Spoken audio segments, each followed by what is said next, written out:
ጠቃጠቆ ያለበት የተጠመጠመ ነገር። ደራሲ ሰር አርተር ኮናን ዶይል። እዚህ ቻናል ተተርጉሞ ተዘጋጅቶ የቀረበ። ታሪኩን ከወደዱት ላይክ እንዲያደርጉ በትህትና እንጠይቃለን። ዶክተር ዋትሰን እባላለሁ። የሼርሎክ ሆምስ ምርጥ ጓደኛ ነኝ። ለብዙ ዓመታት እኔና ሼርሎክ የሰራናቸውን ጀብዶች ስጽፍ ነበር።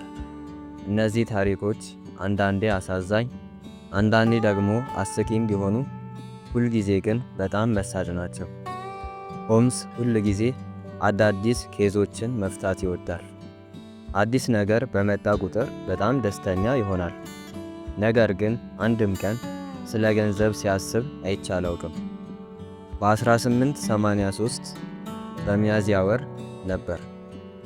ሆምስ ገና በጠዋት ከእንቅልፌ ቀሰቀሰኝ። አርፍጄ መነሳት ስለምወድ ሆምስ ሲቀሰቅሰኝ በጣም ተናድጄ ነበር። ይቅርታ ዋትሰን፣ በጠዋት ስለቀሰቀስኩ፣ ነገር ግን አንድ እንግዳ ወደ ቤታችን መጥቷል። ስለዚህ ግዴታ መነሳት አለብህ አለኝ። እኔም አይኖቼን እያሻሸሁ ምን ተፈጠረ? ሁሉም ነገር ሰላም ነው አልኩት። ሆምስም ወደ ሳሎን እያመለከተ አንዲት ሴት ወደ ቤታችን መጥታለች፣ እናም ፊቷን በማየት ብቻ በጣም እንደተጨነቀች ያስታውቃል። የምትናገረው ታሪክ ስለሚኖራት መጥተህ ብትሰማት ጥሩ ነው ብዬ አስባለሁ አለኝ። እኔም እንደ ሆምስ አዳዲስ ታሪኮችን መስማት ስለምወድ ከአልጋዬ ላይ ብድግ ብዬ ተነሳሁ። አሁን ንዴቴ ጠፍቷል። ወዲያው ልብሴን ለባበስኩና ከሆምስ ጋር ወደ ሳሎን አመራሁ። ከዚያም ወደ አንድ ወንበር ተጠግቼ ተቀመጥኩ። ሆምስ እንዳለው የሴትዮዋን ፊት በመመልከት ብቻ እንደተጨነቀች ያስታውቃል። ሴትዮዋ ጥቁር በጥቁር ሲሆን የለበሰችው፣ ፀጉሯም በጥቁር ሻሽ ተሸፍኗል። ሆምስ እንደደረሰ እንዴት አደርሽ የኔ እመቤት ብሎ እጇን ጨበጣት። ከዚያም ሼርሎክ ሆምስ እባላለሁ፣ እርሱ ደግሞ ጓደኛዬ ዶክተር ዋትሰን፣ እናም ልታምኚን ትችያለሽ። በቻልነው ሁሉ አንቺን ለመርዳት ዝግጁ ነን አለ። ሴትየዋ ግን ምንም ቃል ከአፏ ሊወጣ አልቻለም። ሆምስም ለሰራተኛው የእሳት ምድጃውን እንድታቀጣጥል ለእንግዳዋም ቡና እንድታመጣላት ነገራት። እንግዳችንም ሻሿን እየፈታች መናገር ጀመረች። እኔ አልበረደኝም ሚስተር ሆምስ፣ ነገር ግን በጣም ፈርቻለሁ አለች። ሴትየዋ እንደ ደከማትና እንደ ተጨነቀች ያስታውቃል። በባቡር ነው የመጣሽው? ጠየቃት ሆምስ። እርሷም በአዎንታ አንገቷን ነቀነቀች። ነገር ግን እንዴት አወቀ ብላ በአእምሮዋ መጠየቋ አልቀረም። ሆምስም ይሄ ስለገባው ነው መሰለኝ እጅሽ ላይ የባቡር ትኬት ይታየኛል አላት። እርሷም ልክ ነህ፣ ወደዚህ የመጣሁት በባቡር ነው፣ እናም ከሱሬ ነው የመጣሁት አለች። ቀጥላም የአንተ እርዳታ ያስፈልገኛል ሚስተር ሆምስ፣ ጓደኛዬ ናት ስለ አንተ የነገረችኝ። በጣም ትልቅ ችግር ውስጥ ነኝ፣ ነገር ግን አሁን ምንም የምከፍልህ ነገር የለኝም።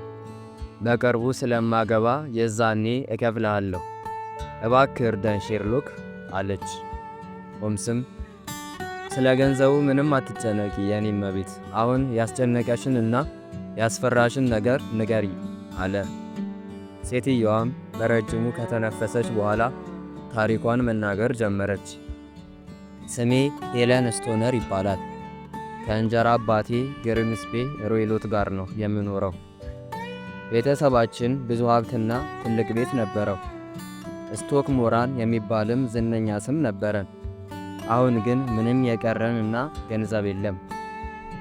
ገንዘባችንንም አጥተናል። የእንጀራ አባቴ ሕክምና ነበር ያጠናው። ወደ ህንድ ሀገርም ተጉዞ ብዙ አገልግሏል። ከዚያም ከእናቴ ጋር ተጋቡ። የዛኔ እኔና መንታ እህቴ ጁሊያ በጣም ሕፃን ነበርን።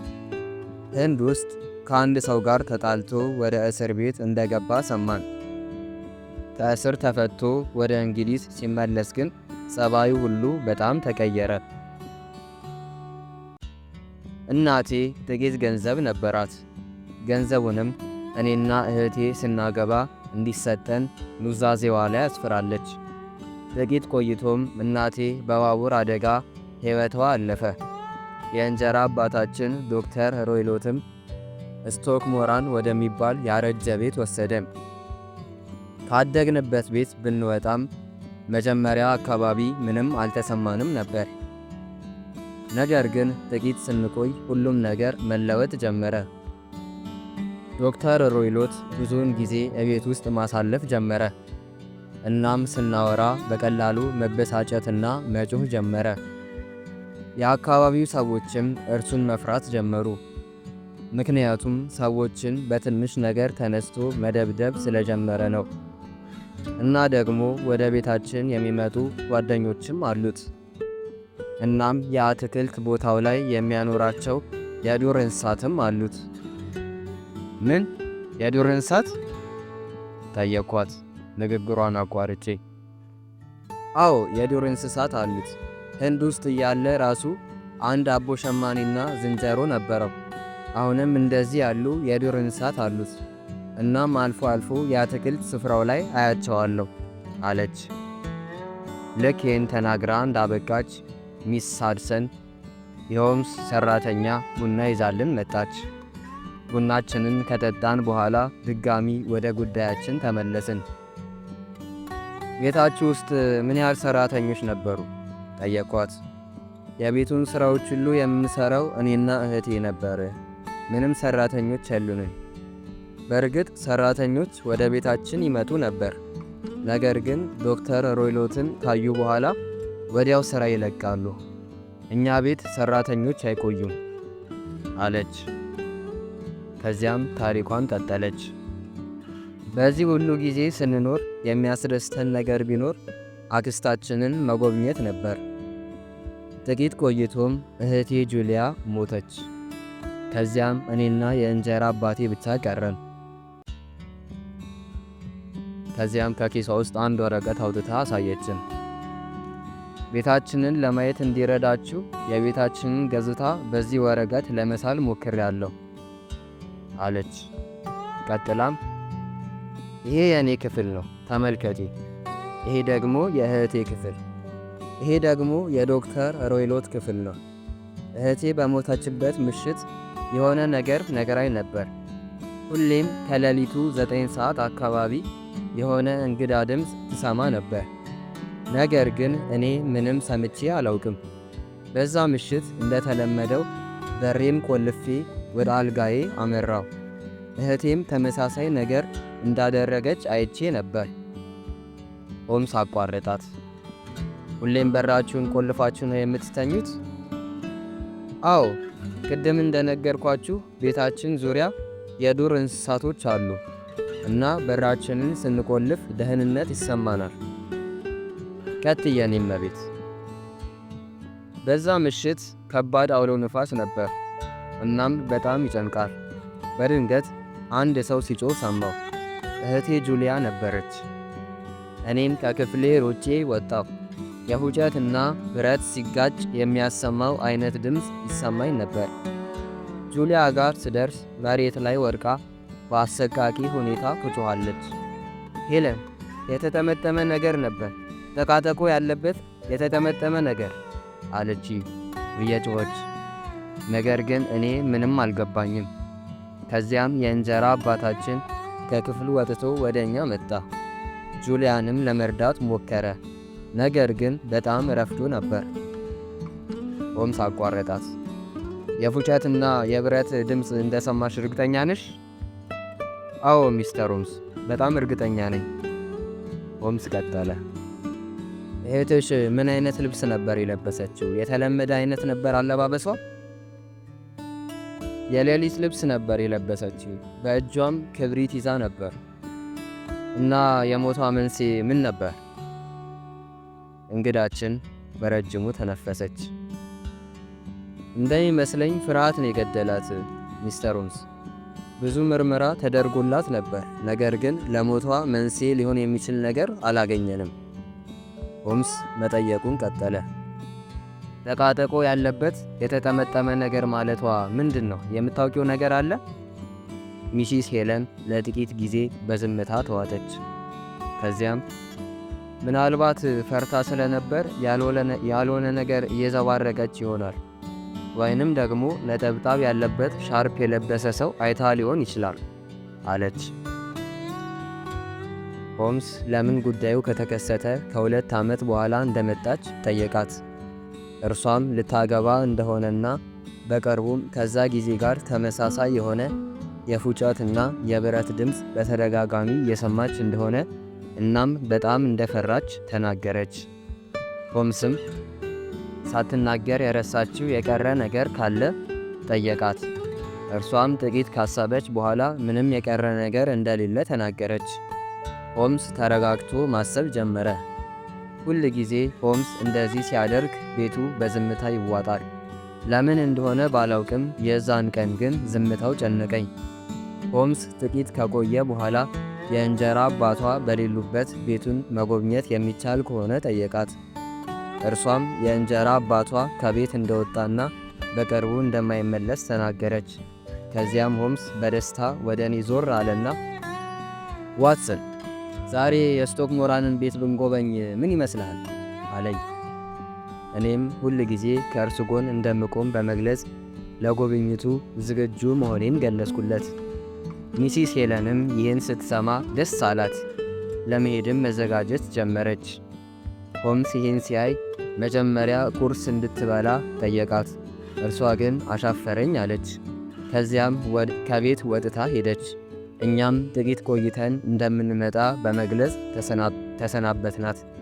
ከዚያም እኔና ሆምስ ማውራት ጀመርን። ምን ታስባለህ ስለዚህ ጉዳይ ዋትሰን? ብሎ ጠየቀኝ። እኔም ሁሉም ነገር ግራ እንደገባኝና እርስ በርሱ እንዴት እንደሚገናኝ እንዳልገባኝ ነገርኩት። ልክ እንደዚህ እያወራን እያለ በድንገት በሩ ተበርግዶ ተከፈተ። እኔና ሆምስ በድንጋጤ ከተቀመጥንበት ተነስተን ቆምን።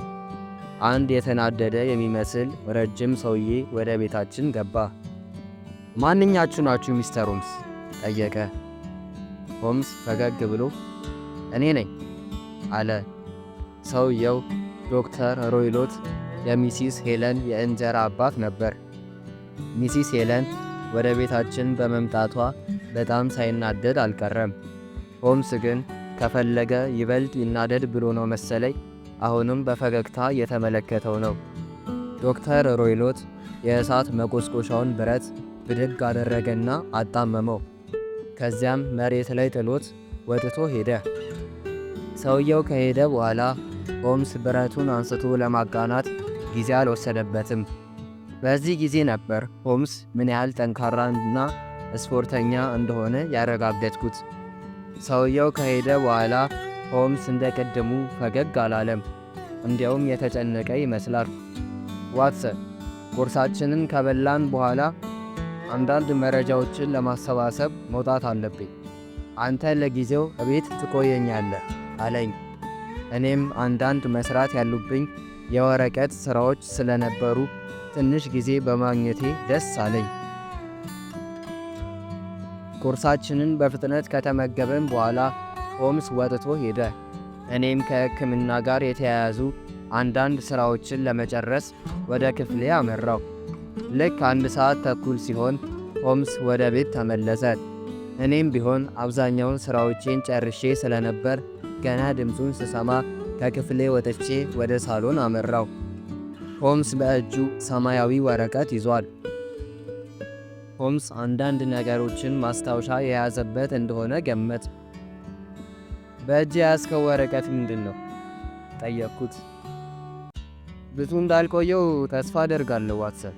ይሄ የሚሲስ ስቶነር የሄለን እናት ኑዛዜ ነው። በኑዛዜዋ መሰረት በየዓመቱ 750 ፓውንድ በባንክ እንዲቀመጥና ባሏና 2 ልጆቿ በየዓመቱ 250 ፓውንድ እንዲያገኙ እንደምትፈልግ ገልጻለች። ነገር ግን 2 ልጆቿ ገንዘቡን የሚያገኙት ጋብቻ ሲመሰርቱ እንደሆነና እስኪያገቡ ድረስ የእንጀራ አባታቸው ገንዘቡን እንዲቆጣጠር የሚያስፈልጋቸውንም ነገር እንዲያሟላ በኑዛዜው በግልጽ ሰፍሯል። ይሄ ማለት እነዚህ ልጆች ካገቡ ዶክተር ሮይሎት የሚያገኘው ገንዘብ ይቀንስበታል። ስለዚህ ልጆቹ እንዲያገቡ አይፈልግም ማለት ነው። እንደምታውቀው ጁሊያ ሞታለች። ስለዚህ በኑዛዜው መሰረት የጁሊያን ገንዘብ እድሜ ልኩን ይወስዳል ማለት ነው። ይሄን ተናግሮ በዝምታ ተዋጠ። ከዚያም መፍጠን አለብን ዋትሰን፣ አሁን ይሄ ሰውዬ ጉዳዩን እንደምንመረምር ያውቃል። እናም መጥፎ ነገር ሊያደርግ ይችላል። ስለዚህ ግዴታ አሁን ወደ ሱሬ መሄድ አለብን። ለጉዞ ተዘጋጅ፣ እናም ትንሿ ሽጉጥህን መያዝ እንዳትረሳ አለኝ። እኔም ወደ ክፍሌ ሄጄ በፍጥነት ተዘጋጀው። ትንሿ ሽጉጤንም በኪሴ አስኳት። ራሴንም ለጉዞ ዝግጁ አደረግኩ። እኔና ሆምስ ከቤት ወጥተን ወደ ባቡር ጣቢያው አመራን። አየሩ በጣም ደስ ይል ነበር። ፀሐይዋ ታንጸባርቅ፣ አበቦችም ፈክተው ነበር። ከባቡር ጉዞ በኋላ ሌላ ተጨማሪ የ5 ማይል መንገድ በጋሪ ተጭነን ተጓዝን። በዚህ ሁሉ ጉዞ ውስጥ ሆምስ ምንም ቃል ትንፍሽ አላለም። በጥልቀት እያሰበ ነበር። እኔም ቢሆን የሚያምረውን ተፈጥሮ እያደነኩ ስለነበር የሆምስ ዝምታ ብዙ አልደበረኝም። ከጋሪ ወርደን ጥቂት እንደተጓዝን ሆምስ አንድ ትልቅዬ ቤት ተመለከተ። ተመልከት እዛ ጋ አለኝ። እኔን እርሱ ወደ አሳየኝ ቦታ ስመለከት በብዙ ዛፎች የተከበበ አንድ ትልቅ ቤት አየሁ። ያ የስቶክሞራን ቤት ነው? ጠየቀ ሆምስ አንድ ሰው አስቆሞ። አዎ አለቃ፣ የስቶክሞራን ቤት ነው። እናም ዶክተር ሮይሎትና አንዲት ሴት በዚያ ቤት ውስጥ ይኖራሉ። ከጀርባም የሌሎች ሰዎች ቤት አለ አለን። ከዚያም ወደ ቤቱ የሚወስድ አቋራጭ መንገድ አሳየን። እኛም አመስግነነው ወደ ቤቱ ጉዞ ጀመርን። ልክ እዛ ስንደርስ ሚሲስ ሄለንን በሩ ጋር ቆማ አገኘናት። ልክ ስታየን በደስታ ፈገግ አለች። ከዚያም መጥታ ሰላም አለችን። እየጠበቅኳችሁ ነበር፣ እናም በመምጣታችሁ በጣም ደስ ብሎኛል አለች። ቀጥላም ዶክተር ሮይሎት እንደሌለና በቅርቡ እንደማይመለስ ነገረችን። ነገር ግን እርሱ እየተከታተላት እንደሆነና ጠዋትም ወደ እኛ ቤት መምጣቱን ያወቀች አልመሰለኝም። ሆምስም ይሄ ስለገባው ዶክተር ሮይሎት ጠዋት ወደ ቤታችን እንደመጣና ያደረገውንም ነገር ምንም ሳያስቀር ነገራት። ፊቷ በአንዴ ተለወጠ። እና ስለ እቅዳችን ያውቃል ማለት ነው አለች በጭንቀት። ሆምስም ፈገግ ብሎ አትጨነቅ የኔ እመቤት፣ ሁሉም ነገር ደህና ይሆናል። አስፈላጊ ከሆነ ወደ ሌላ ቦታ እንወስድሻለን፣ ምንም አትፍሪ አላት። ቀጥሎም አሁን ግን ጊዜ የለንም፣ ቶሎ ክፍሎቹን ማየት አለብን። በፍጥነት ወደ ውስጥ እንግባና ክፍሎቹን አሳይ አላት። እርሷም ከኋላዋ አስከትላን ወደ ውስጥ አመራች። ቤቱ እጅግ ሰፊ ቢሆንም በጣም አርጅቷል። እናም በአንድ በኩል ግድግዳው ተሰብሯል። እናም ለመኖር የሚያሰጋ አይነት ቤት ነው። የቤቱ መካከለኛ ክፍል አሪፍ ይመስላል። እናም ቤቱ ውስጥ አንዳንድ ክፍሎች እድሳት ላይ ይመስላሉ። ነገር ግን ምንም ሰራተኞች በቤቱ ውስጥ የሉም። ሆምስ ቀና ብሎ ከደረጃው በላይ ያሉትን ክፍሎች ተመለከተ። ከዚያም ያ ያንቺ ክፍል ነው፣ ያኛው ደግሞ የእህትሽ ክፍል፣ በቤቱ መካከል ላይ ያለው ደግሞ የዶክተር ሮይሎት ክፍል መሆን አለበት አለ። ያኔ የነገረችንን እንደዚህ በቀላሉ ማስታወሱ አስገራሚ ቢሆንም እኔ ግን ከዚህ በላይ ብዙ ነገር ስላየው ምንም አልገረመኝም። ሚሲስ ሄለን መለሰች፣ አዎ ሚስተር ሆምስ በጣም ልክ ነህ። ነገር ግን አሁን እኔ ክፍል ቀይሬያለሁ፣ እዛኛው ክፍል ነው የምተኛው አለች ወደ አንድ ሌላ ክፍል የጠቆመች። የሆምስ ነገሮችን እንደዚህ መረዳት ሳያስገርማት አልቀረም። ለምን ክፍልሽን መቀየር አስፈለገሽ? ጠየቃት ሆምስ። ክፍሌ እየታደሰ ነው ሚስተር ሆምስ፣ ነገር ግን ክፍሌ ያን ያህል መታደስ የሚያስፈልገው ነገር ነበር ብዬ አላስብም። እንደሚመስለኝ ያን ክፍል እንድለቅ ያደረገኝ ሆን ብሎ ነው። ሆምስ ለጥቂት ሴከንዶች ዝም አለ። ከዚያም እነዚህ 3 ክፍሎች ውስጥ ለውስጥ የሚያገናኛቸው መንገድ አለ ብሎ ጠየቃት። እርሷም አዎ ትንንሽ መስኮቶች አሉ፣ ነገር ግን በመስኮቶቹ በኩል ማለፍ አስቸጋሪ ነው አለች። ከዚያም ወደ ክፍሉ እንድትገባና መስኮቶቹን በጉልበት አልፎ ወደ እርሷ ክፍል መግባት እንደሚቻል ሙከራ እንዲያደርጉ ጠየቃት። እርሷም ምንም አላመነታችም። ከዚያም በሌላኛው ክፍል በኩል በመስኮት ወደ እርሷ ክፍል ለመግባት ጥረት ማድረግ ጀመርን። ነገር ግን መስኮቶቹን መክፈት እጅግ አስቸጋሪ ነበር። እናም ማንም ሰው በዚህ መስኮት በኩል ማለፍ እንደማይችል እርግጠኛ ሆንን። ምክንያቱም መስኮቶቹ እጅግ ጠንካራ በሆኑ ብረቶች የታጠሩ ስለነበር። ከዚያም ወደ ጁሊያ ክፍል ሄደን ሁሉንም ነገር በጥንቃቄ መመርመር ጀመርን። ክፍል ውስጥ ጠረጴዛ፣ ወንበር እና የመሳሰሉት ነገሮች አሉ። ክፍሉ ቀለል ያለና ትንሽ ያረጀ ነው። የጁሊያ ሁኔታ ታወሰኝና በውስጤ የሐዘን ስሜት ተቀሰቀሰ። ሆምስ ሁሉንም ነገር በጥንቃቄ የመረመረ ነው። ከአልጋው አጠገብ አንድ የተንጠለጠለ ገመድ አገኘ። ይሄ ገመድ የምን ገመድ ነው? አለ። ሚሲስ ሄለንም ሰራተኛዋን ለመጥራት የሚያገለግለን ደውል ነበር አለችው። ገመዱ አዲስ ይመስላል። መቼ ነው ያሰራችሁት? ከጥቂት ዓመታት በፊት ነው። እህትሽ ለምን ይህን ገመድ እዚህ እንዲሆን ፈለገች? አይ እርሷ አልፈለገችም ሚስተር ሆምስ፣ አባታችን ነው ያስገባላት። በዚህ ጊዜ ሆምስ ፈገግ ብሎ ገመዱን በጥንቃቄ መመርመር ጀመረ። ገመዱን ተጠቅሞ ደውሉን ለማጮህ ሞከረ። ነገር ግን ገመዱ ከምንም ደውል ጋር ግንኙነት የለውም። ገመዱ የውሸት ነበር። ገመዱ የተንጠለጠለውም ከጭስ ማውጫው ስር ነበር። በዛ ክፍል ውስጥ የጭስ ማውጫ ማየት ያልተለመደ ነገር ነው። የጭስ ማውጫው ቤቱ ሲሰራም ነበር? ጠየቀ ሆምስ። አይ እርሱም ደውሉ ሲሰራ አንድ ላይ ነው የተሰራው። እና ለምንድን ነው ንጹሕ አየር ወደ ውስጥ የማያስገባው? ከውጭ በኩል ክፍት ነው አይደል? ጠየቃት። እርሷ ግን ምንም መልስ ልትሰጥ አልቻለችም። ከዚያም ሆምስ የውሸት ደውል እንዲሁም ያልተለመደ የጭስ ማውጫ አለ በረጅሙ እየተነፈሰ። ከዚያም እስቲ አሁን ደግሞ ወደ ዶክተሩ ክፍል እንሂድ፣ እዛ ደግሞ የሆነ ነገር እናገኝ ይሆናል አላት። ከዚያም ከክፍሉ ወጥቶ ወደ ዶክተሩ ክፍል አመራ። እኛም ከኋላው ተከተልነው። የዶክተር ሮሎት ክፍል ከሁለቱ ክፍሎች የበለጠ ሰፊ ነው። ውስጡም የተለመዱ የመኝታ ክፍል ዕቃዎች እንደ መጽሐፍ መደርደሪያ፣ ጠረጴዛ እንዲሁም ጥቂት ወንበሮች አሉ። ነገር ግን እዛ ክፍል ውስጥ አንድ ያልተለመደ ነገር አስተዋልኩ። በብረት የተሰራ ትልቅ ሳጥን መሬት ላይ ተቀምጧል።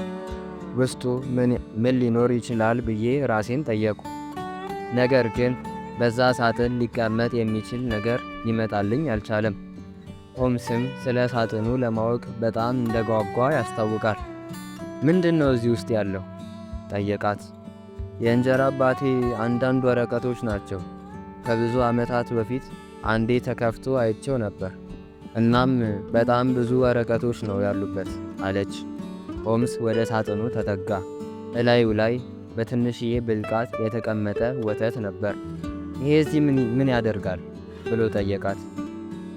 እርሷም ግራ እንደ መጋባት ብላ ይሄን አስተውየው አላውቅም ሚስተር ሆምስ፣ ቤታችን ውስጥ ድመት የለም፣ ያለን አንድ አቦ ሸማኔና ዝንጀሮ ነው።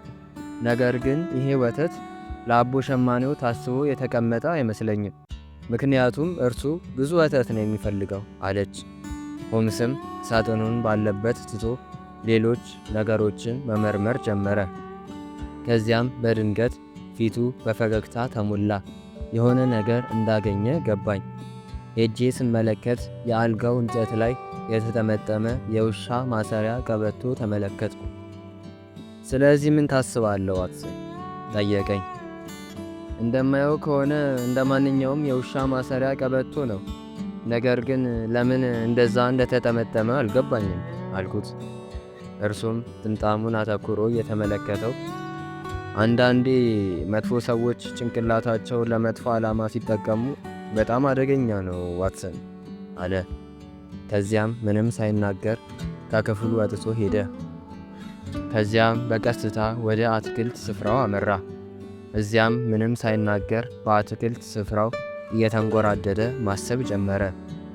እኔና ሚሲስ ሄለን የምናደርገው ግራ ስለገባን ሆምስን አፍጠን ከመመልከት ውጪ ሌላ አማራጭ አልነበረንም። ሆምስ ለጥቂት ደቂቃዎች ከተንጎራደደ በኋላ ወደ ሚሲስ ሄለን መጥቶ የኔ እመቤት፣ አሁን የምነግርሽን ነገር በጥንቃቄ አዳምጪ። ሚሲስ ቶነር የሚናገረውን ለመስማት በጣም ጓጉታለች። ሆምስ ቀጠለ።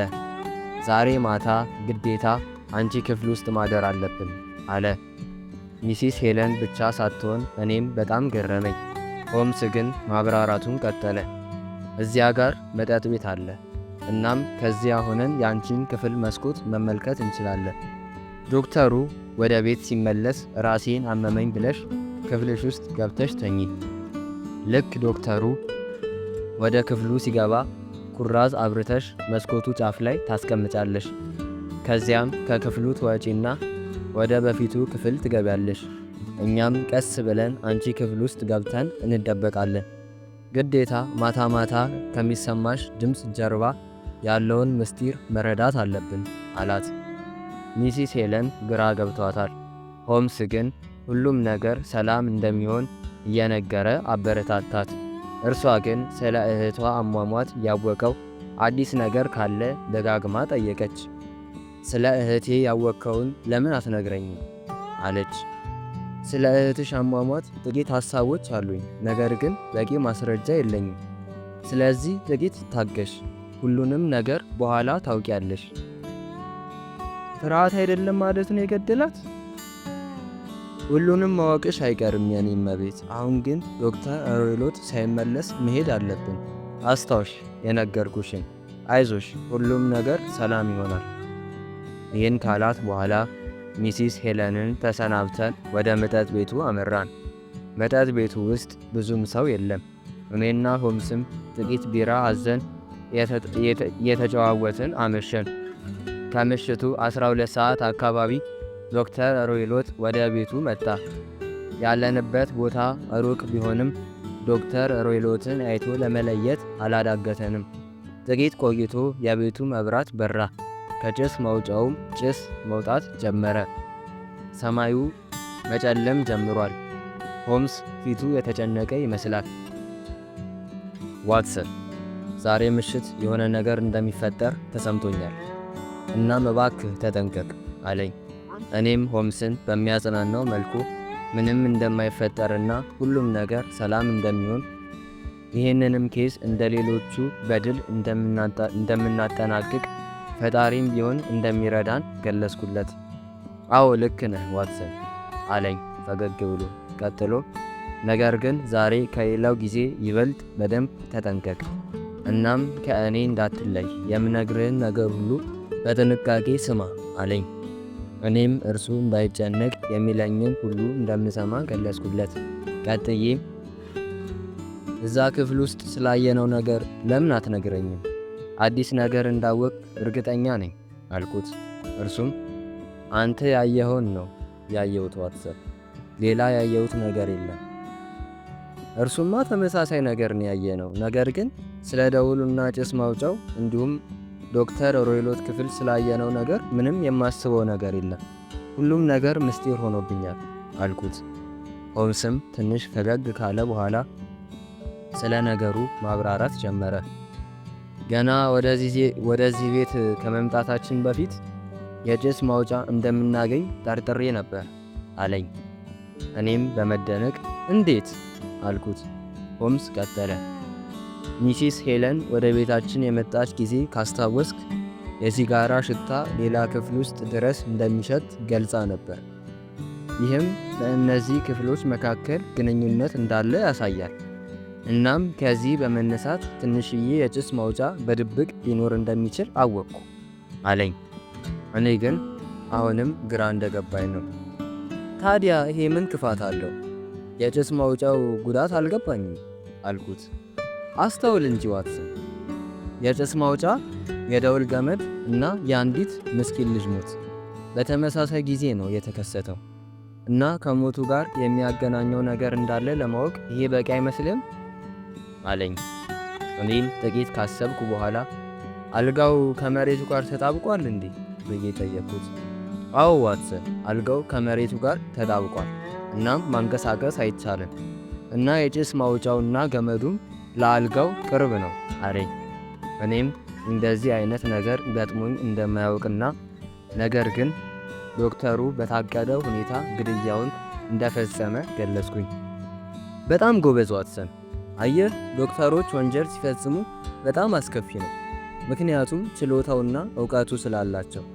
ዛሬ ማታ ሁሉንም ነገር ማወቃችን አይቀርም። እስከዛው አእምሯችንን ለዛ እናዘጋጅ አለ። ከዚያም እራታችንን አዘን በጥሩ ሁኔታ ተመገብን። ከዚያም የዚያን ትልቅ ቤት ሁኔታ በጥንቃቄ መከታተል ጀመርን። ከምሽቱ 3 ሰዓት አካባቢ የቤቱ መብራቶች ሁሉ ጠፉና ቤቱ ሙሉ ለሙሉ ጨለማ ሆነ። ሰዓታት አለፉ። ከምሽቱ 5 ሰዓት ላይ የምንጠብቀው የኩራዝ ብርሃን ከሚሲስ ሄለን ክፍል ታየ። እኛም ከዛ ሆቴል ያለብንን ሂሳብ ከፍለን ወጣን። ምሽቱ በጣም ቀዝቃዛ ነው። እኛም በፈጣን እርምጃ ወደ ቤቱ እየገሰገስን ነው። ልክ ቤቱ አካባቢ ስንደርስ አንድ ተለቅ ያለ እንስሳ ከአትክልት ስፍራው አልፎ ወደ ጨለማ ውስጥ ገባ። በፍርሃት ሽንቴን ልለቀው ምንም አልቀረኝም። ሆምስም ይሄ ስለገባው ነው መሰለኝ ክንዴን ያዝ አደረገና አይዞ አትፍራ፣ ዝንጀሮ ነው፣ ምንም ሊያደርገን አይችልም አለ በትንሹ እየሳቀ። ነገር ግን ዶክተር ሮይሎት ሌላም እንስሳ እንዳለው አስታወስኩኝ። አቦ ሸማኔ። በተቻለ ፍጥነት ወደ ቤቱ እንድንገባና እዛ እንድንደርስ ተመኘው። ወደ ቤቱ መግባት ብዙ አያስቸግርም፣ ምክንያቱም የቤቱ ግድግዳ በአንድ በኩል የተሰበረ ስለሆነ። እንደተመኘሁት ምንም ሳይፈጠር ወደ ቤቱ ገባን።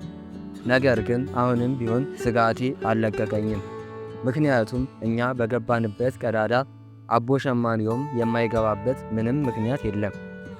ልክ እንደገባን ጫማችንን አወለቅን።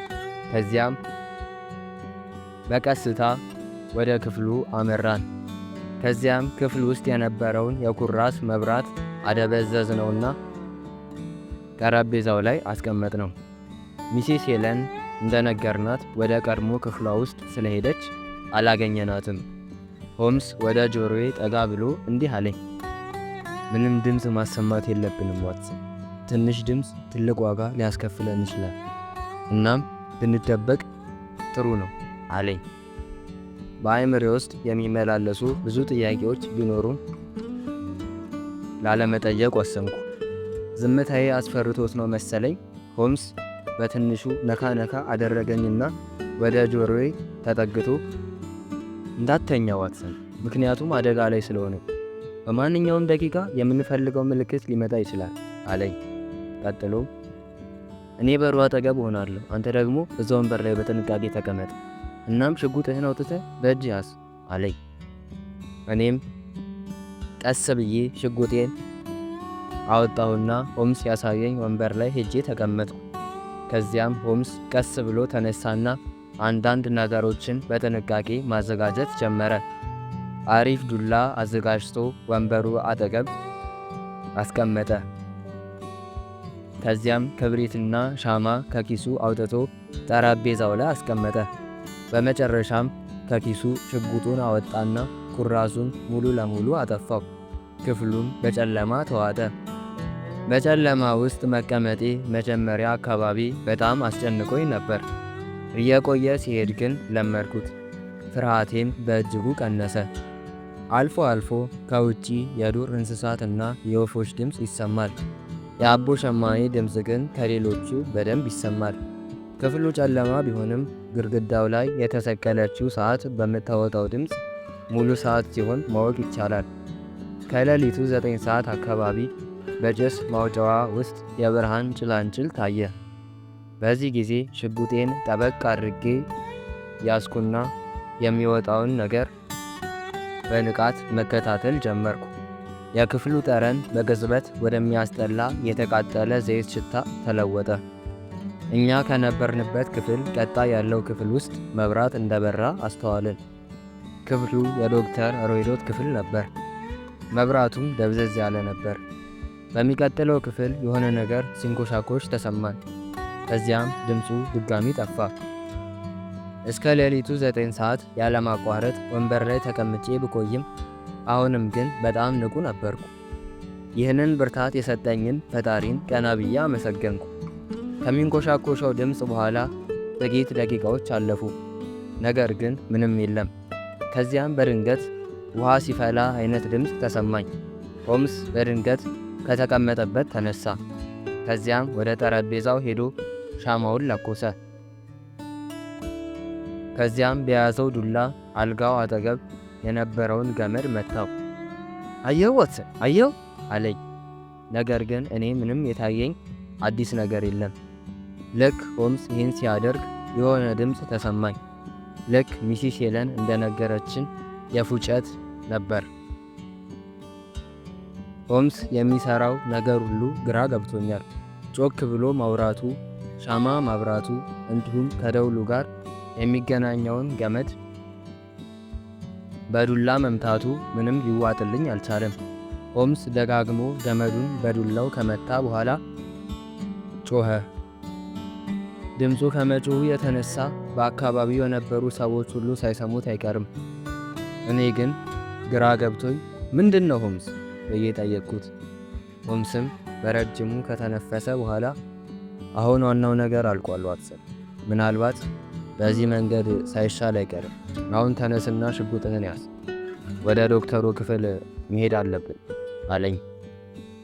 ከዚያም ኩራዛችንን አብርተን ወደ ዶክተሩ ክፍል አመራን። ከዚያም ሆምስ ማንኳኳት ጀመረ። ነገር ግን ምንም መልስ የለም። ሆምስ ምልክት ሰጠን። ሆምስ ምልክት ሰጠኝ። እኔም ሽጉጤን ወደፊት ደቀንኩት። ከዚያም ሆምስ በሩን በርግዶ ከፈተው። ክፍል ውስጥ ደብዛዛ ብርሃን አለ። የብረት ሳጥኑም ክፍት ነበር። ካጠገቡም ዶክተር ሮይሎት አንድ ወንበር ላይ ቁጭ ብሏል። የሌሊት ልብሱን ለብሶ ነበር። እግሩም ላይ የውሻ ማሰሪያውን ቀበቶ ጠምጥሟል። የሚያስገርመው ነገር ግን ጭንቅላቱ ላይ የተመጠመው ዥንጉርጉር ነገር ነው። የአቦ ሸማኔ ቆዳ ይመስላል። ሆምስም ፈገግ ብሎ ጠቃጠቆ ያለበት የተጠመጠመ ነገር አለ ጮክ ብሎ። ነገር ግን ወደ እርሱ ስንጠጋ የተጠመጠመው ነገር ልብስ እንዳልሆነ ገባን። ይልቁንም ዥንጉርጉር እባብ ነበር። በዚህ ጊዜ ፈርቼ ትንሽ ወደ ኋላ ሸሸት አልኩ። ሆምስ ዱላውን ጠበቅ አድርጎ ያዘ። ከዚያም ወደፊት ጠጋ አለን። አሁን ያየነው ነገር ትንሽ ያስደነግጣል። ዶክተር ሮይሎት ወንበሩ ላይ እንደተቀመጠ ሞቶ ነበር። ሆምስ ብዙ የገረመው አይመስልም። በህንድ ውስጥ ከሚገኙ እጅግ መርዛማ እባቦች አንዱ ነው። እናም እባቡ የነደፈው ሰው በጥቂት ደቂቃዎች ውስጥ መሞቱ አይቀርም። እናም ለሰው በቆፈረው ጉድጓድ ነው የተቀበረው። ብዙ አትዘን ዋትሰን አለኝ።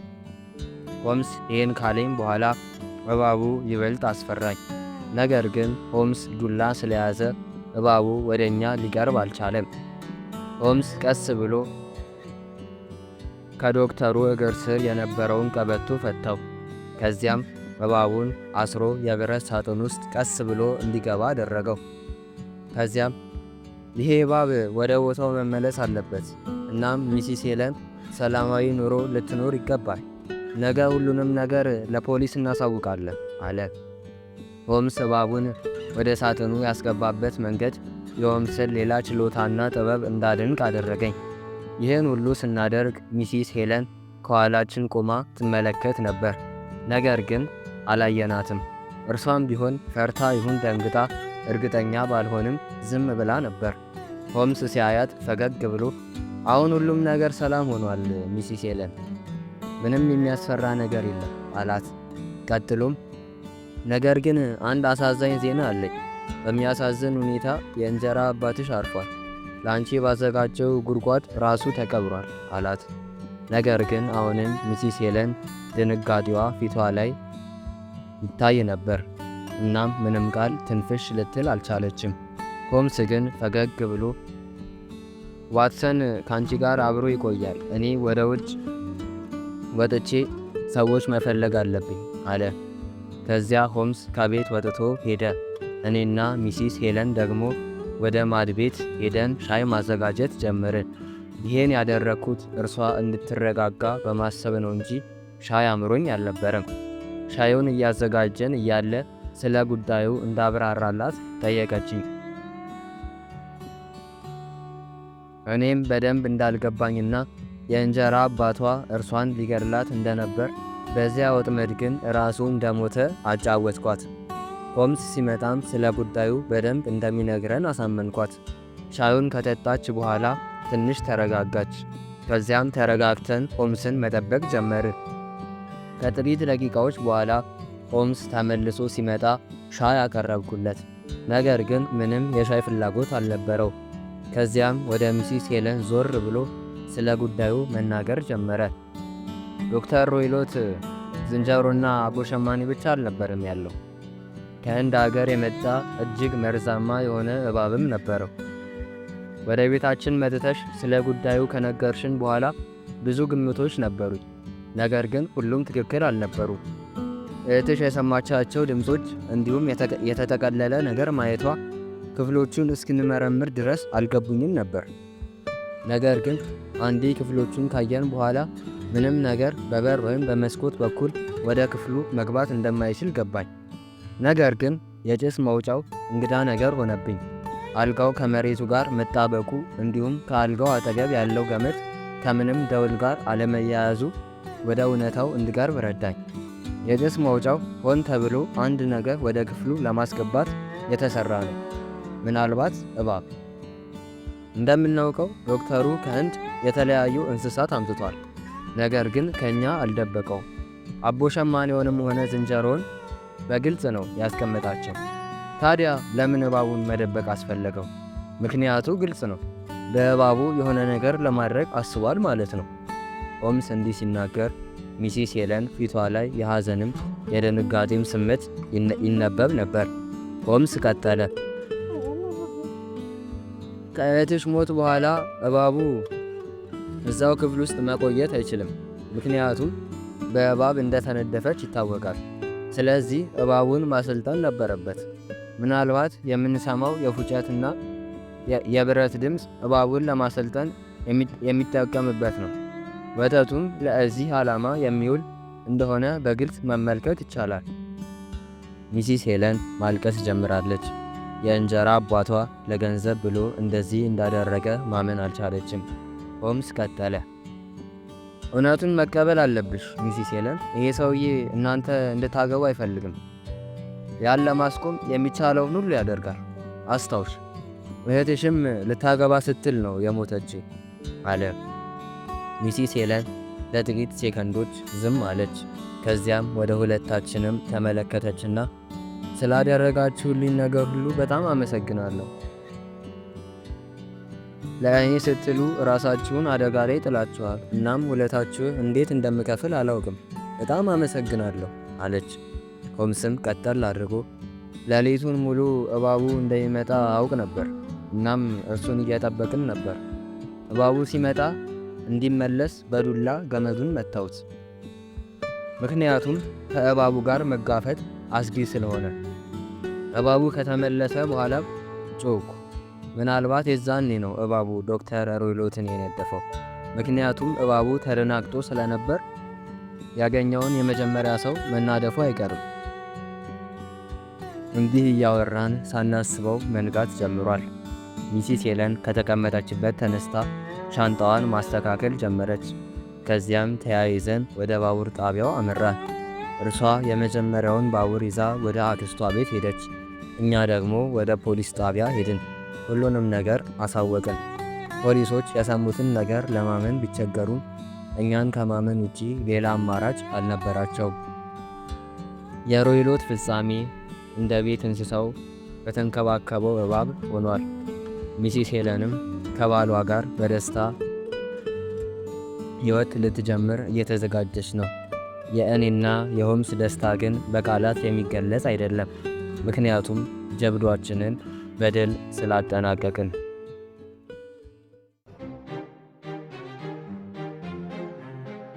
ታሪኩን ከወደዱት ላይክ እንዲያደርጉ እንዲሁም ቻናሉን ሰብስክራይብ እንዲያደርጉ በትህትና እንጠይቃለን። ሌላም ጊዜ የሼርሎክ ሆልምስን አጫጭር የምርመራ ታሪኮች የምናቀርብላችሁ ይሆናል። ስለተከታተሉን እናመሰግናለን።